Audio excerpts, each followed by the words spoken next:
everybody when he would do his morning walks. Just a super family and a super person. It's a tragedy. A homicide investigation sends shockwaves through a Kalamazoo neighborhood. Plus a violent night in West Michigan as detectives investigate 3 deadly shootings. And volunteers get on their hands and knees to save a legacy. News Channel 3 live at 11 starts right now. Honored by the Associated Press for Best Newscasts. Live, local, breaking news. This is News Channel 3 covering West Michigan live at 11. Hello, West Michigan. Thanks for joining us. I'm Brittany Gray in for Aaron Baskerville. We're staying on top of developing news tonight. A homicide investigation in Kalamazoo. Kalamazoo public safety officers tell us they were called out to a home on Brookmont Drive late last night on a report of an 88-year-old man down. But when they arrived, they found that man had been killed. His death has neighbors shocked this evening. News Channel 3's Ryan Duffy spoke with some of them who saw the man just hours before he died.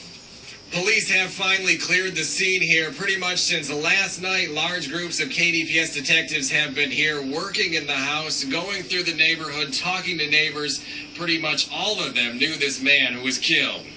Family and neighbors describe Alfred MINKA as a loving father of 4, living a quiet, retired life.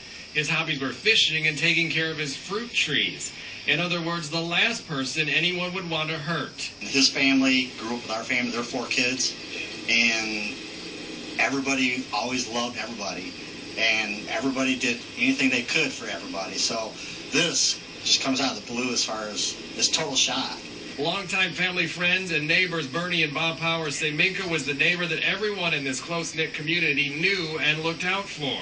And maybe that was his downfall. He was nice, and somebody saw that, and unfortunately, this happened.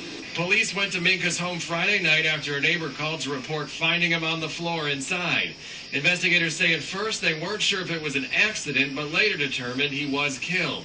Neighbors say they had just seen MINKA out that day. Yeah, I was shocked. My wife didn't sleep last night.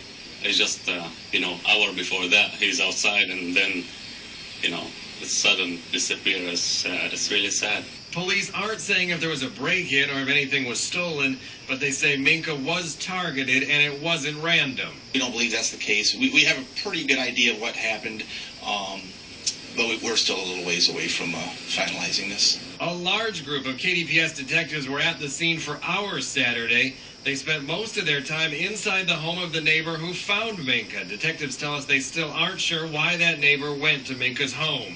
Detectives say that neighbor could have simply been going over to check on MINKA's welfare. They're still trying to work all of that out. Other neighbors we talked to here that live close by say they did not see or hear anything unusual on Friday night. In Kalamazoo, Ryan Duffy, News Channel 3. Well, it is clear and comfortable right now across West Michigan, but we are in for a mini heat wave this week. Meteorologist Cindy Cobham joins us now. And Cindy,